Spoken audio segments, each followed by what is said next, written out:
teams have played 16. There's a few that have played a little less, 15, and one team that's played 13. But we're going to do the MLS standings. I'm going to take the East. I'm just going to run it down by wins, draws, losses, and I'm going to throw it up the tie for the West. So we have Toronto FC at 10-4-2, Philadelphia 9-4-3, Columbus 9-4-3. At 8-6-2, you have Orlando City, who was in the finals, a surprising team in the finals of the MLS's back tournament.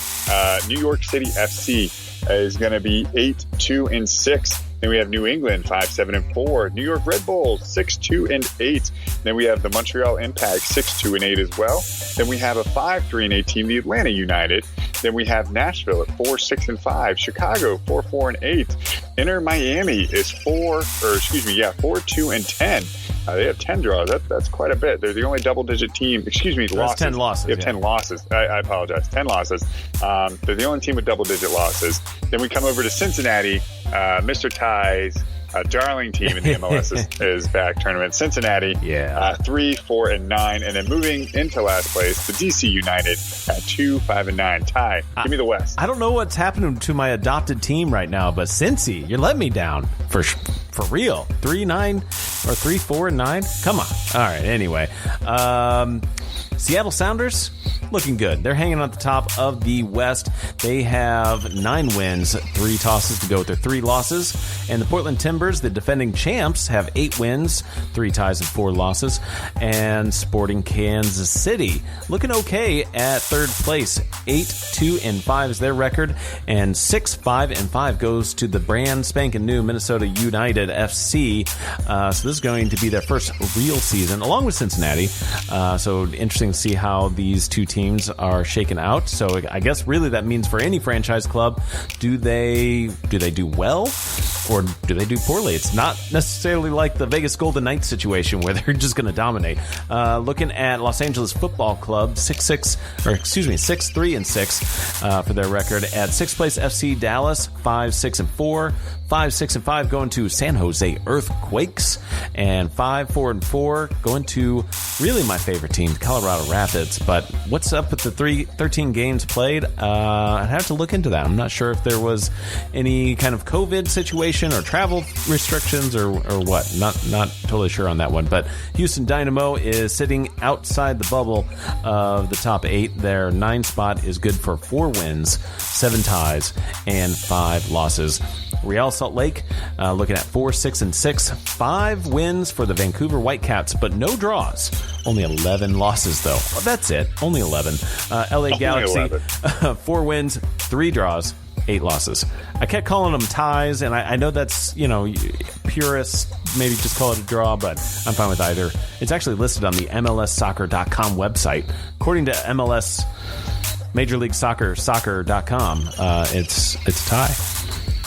Okay. Well, we'll go with it. Okay. Have we ever talked about the new St. Louis FC logo, by the way, that was more recently announced? I don't know if we've talked about it on air. Okay.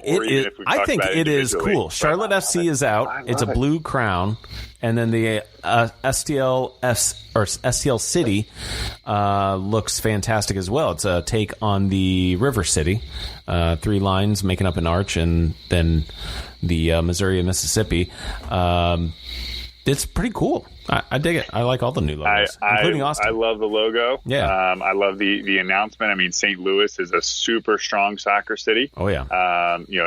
It's pretty much the original soccer capital in the United States. True. And it's kind of been a travesty that we haven't had an actual MLS team here. But one is finally coming 2023 for us. And it looks to be super exciting. And, I mean, everything's on the way. I love the logos. I love the colors. So I'm excited for it. And I didn't know Charlotte's was out, so I will check that out on my own time and give my review next time. You do that. Okay, so best games to watch. Eric, does it get any better than Tampa Bay Yankees? You got the New Yorkers versus the Winterbirds. That's a pretty good series. I mean, I like it. I mean, right now, Excuse me. Right now, currently, Yankees are up in game number 4, 5-1.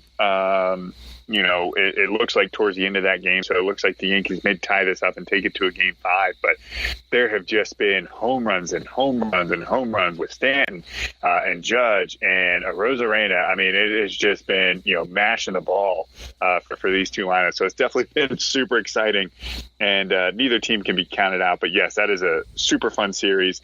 I have personally liked watching the Dodgers and the Padres, even though the Dodgers are currently up 2-0. Yeah. In that series, Padres definitely need some better pitching, but that is one heck of a lineup with what the Padres can roll out there. So they are a super good team, but they are down 2-0. So I would not be surprised if the Dodgers can probably close that one out tonight if they could. But other best games to watch, the best games to watch is the MLB playoffs, guys. This is pure October. They kept it on schedule in their time of season, so I'm super excited for this. A little October baseball, right? Super fun. We're getting down to the championship series. That's when it gets really fun. Okay, and looking at Week 5 NFL, trying to quickly pick out some of the better matchups that I'd be excited about. The Raiders-Chiefs game, I think, has the makings of being interesting. I would imagine the Chiefs are going to walk away with it, though, at the end of the day. Now, how about Eric's favorite team, the Cowboys, finally playing a divisional team, the Giants? Honestly, I think that has more interest than it looks on paper. I would keep an eye on that one because the Giants have a way of always giving Dallas fits. So I think Jerry Jones is already he's icing up his veins. He's ready to get pissed off again. And then the Chargers Saints. You got to look out for that one. Yeah, I like all those picks. If you want a lot of points, seek out the Vikings-Seahawks game and seek out the Panthers-Falcons game. Oh. There are going to be a lot of points scored in both of those games.